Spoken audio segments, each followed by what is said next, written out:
2. And you're on the Asasa Breakfast Show. Her name is Nanaya Mensa, alias Miss Talkative. My name is Kuja Mensa, alias the Calm One. And between us, we'll be here from now through to 10 o'clock. Now it's time to talk about monetization. What's happening with monetization? How do we make sure that whatever we have is both used wisely, but is used in the right way to get the best benefit? Nanea was talking about an example of the experience in Botswana earlier, or Botswana. And it's a great example that perhaps, is there a model there somewhere? We're going to the phone lines now, actually on Zoom, and we're going to be talking to Ohene Kwapong. He's the founder of Songhai Group. On the monetization of Ghana's gold royalties, how does that get done? What are the theories? Where's he coming from? And let's find out what he has to say. Anna? good morning to you, Ohene Kwapong. Good morning. Can you hear me? Yes, we can hear you nice and clear. Beautiful, beautiful. And thank you very much for joining us on the Asasa Breakfast Show. Now, of course, your contributions yesterday to the Minerals Income and Investment Fund forum yesterday were a bit of a highlight. We all enjoyed listening to you and listening to your exhortations to Ghana to make better use of its natural resources, and particularly taking the case of gold and what successive governments have attempted to do, and this government has renewed action on. Are you convinced? You sounded a little bit impatient at certain points during the forum yesterday, if you don't mind my saying.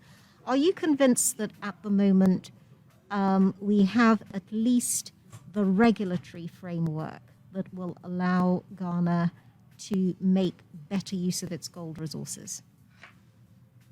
Yeah, good morning. Thank you for actually having me on here.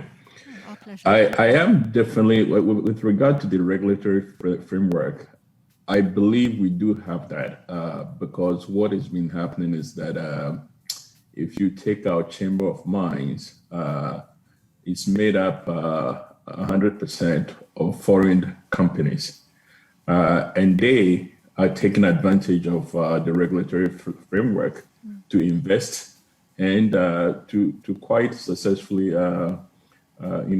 organize themselves and do business. So I think we do have that regulatory framework. In fact, some of those companies themselves in 2019 did use part of their revenues coming out of Ghana to create other royalty deals with other companies. Unfortunately, the proceeds that they got were used in other countries to invest in other resources over there. So I think we do have the regulatory framework, but I have to put a caveat in the sense that there's also the bigger issue of how do we organize such that the problem of Galam say it's actually minimized. So that's what I think. The suggesting, perhaps we'll come on to talking about Galamsey a bit more. Interesting you should raise that, which has been very much in the news over here in recent times. If we have the right regulatory framework, and clearly at the moment there is some political will to driving through an agenda to try to ensure that Ghana gets better value, if you like, for its natural resources, particularly starting with gold. What is the missing element? Is it the thing of public buy-in? Is it transparency? Yeah, so I think the probably the big I would say number one missing piece that needs to be put through is actually, when folks start talking about this whole monetization, the question that always comes up is, what is the plan, right? What is the, if I look at the industry today, in 3 years, in 5 years, in 10 years, where do we want to be? Do we want to be at a point where there's a major gold exchange in Ghana in 10 years? Do we want to get to a point where in 5 years there are two significant private gold companies that could also go to other countries and mine for gold. So I think that is the number one missing piece that needs to be actually drawn down, because if you do that, then you will know exactly how much it's going to cost, to actually get it done. And then you can take a look at things like on the along the value chain, in terms of commerce and actual Ghana being known for as a platform or a place where I can actually go and even buy gold in a store, right? Sure. So I think that number one, I think, is the missing piece. If you put the plan in front of people, then it's very easy for folks to actually think through and articulate and discuss. Without the plan, then it becomes just emotional discussions, and it's very difficult. From your behind the scenes exchanges with some of the actors involved, there's some very prominent people involved in the forum yesterday, not least Yao Ba, the chairman of the MIIF, and other actors. Are you convinced that there is a robust plan in place, but one that just has not been communicated to a wider public, including civil society organizations? Well, that I'm not aware of. I personally have not seen the type of elaborate plan that I would love to see. The reason why I'm actually speaking to you is because I worked on Wall Street, and I worked for one of the largest, probably the three largest gold traders. I worked for one of them. Deutsche Bank and G Securities, is it? Yeah, and I also happen to have done structured deals and doing royalty deals for places like Peru and Mexico. So I've seen what they do, and what I think, to me, give me a pause and sort of scares the heck out of me when I take a look at Ghana, is because those guys are very well organized, and per ton of gold, they actually get more money for it than we do. So the level of organization and sort of level of intensity that they focus on it, I would love to see the same in our countries so that we can be successful. After all, we're competing in an industry where everyone else probably is also trying very hard to do better than us.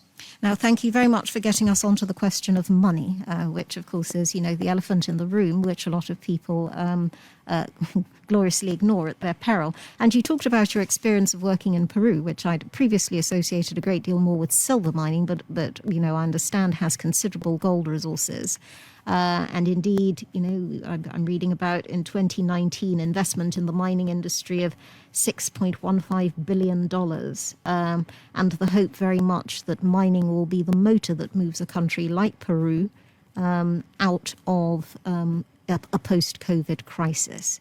Now, this is a terrain that is considerably more difficult to mine, one would have thought, than Ghana, a very mountainous country, some very remote areas, precisely in which some of these minerals are mined. So how come they're able to get more value out of a ton of gold compared to Ghana, as you say? Is it something to do with their managing magically to slash their production costs? No. The interesting thing about Peru is it's almost as if where Ghana needs to be, because they have 30 million people. We have close to 30 million people. They have gold. They have cocoa, significant cocoa like we do. They just do a lot. So, but what it is I think, is the way their industry is organized around the private sector, right? So if you go to Peru, Australia, even Canada, what you notice is that the engines of growth for the gold sector or the mining sector are actually very well organized private companies that are very indigenous to them, right? So that allows the value creation to actually happen. You actually have very significant companies. Unfortunately for us, those significant companies are coming from outside. And locally, we just don't have, on the private side, companies that basically are well-resourced or have been helped to actually be able to put to use great resources and find capital to really build the industry. So what you're left with is basically individuals roaming around, the forest trying to look for gold themselves. The social organization then is very chaotic. So I think that the differentiating piece is really how the private sector is sort of organized to really help the government basically monetize its mineral resources. Now, we've had the same problem recently in relation to our petroleum sector, which of course is of much more recent standing. We've had the petroleum resources, but obviously it's only since, was it 2010 when we started producing commercial quantities of oil. And only in the past 3 years, I think, the entry into the exploration sector of a Ghanaian-owned company. This being the cause of much rejoicing. He has, of course, had to go into partnership with multinational interests in order to develop, or that company has had to in order to develop its own interests. What role do you think the state should play, given that this is not a problem peculiar to Ghana, I don't think. You don't really hear of many other West African countries where there's significant indigenous ownership. Perhaps with the honourable example of, say, Aliko Dangote in Nigeria, involved in things like quarrying. But in Southern Africa, and everybody points to the example of South Africa in particular, with individuals such as Patrice Motsepe, even Cyril Ramaphosa in a previous life as an entrepreneur, being actively involved in their extractive services industries. So how can we help, or how can the state help bring about that kind of indigenous ownership? Or is this something that's going to happen completely organically for us to get the kind of homegrown industry that allows us to retain more of the value of our resources? Yeah, that's a very, very good question. That's a very, very good question. So think about, I will actually, I think before I got on, someone had used the Botswana as an example. So think about diamond, right? So in the diamond industry, Ghana at one point, we had quite a significant amount of diamonds, and Akutia was known as a diamond sort of hub. Next year, Ghana will probably make only about $1 million in diamond revenue, right? It's been going down, right? And then think about what happened with Botswana. Botswana also had diamond that wasn't doing well. Botswana managed to actually craft a very lucrative contract with De Beers, the diamond giant, that made De Beers actually move from South Africa and sort of set up shop in Botswana. But in the process, ended up basically creating an ecosystem where other companies, indigenous companies in Botswana, relying on technology and basically with De Beers as a focal point, basically became significant companies as well.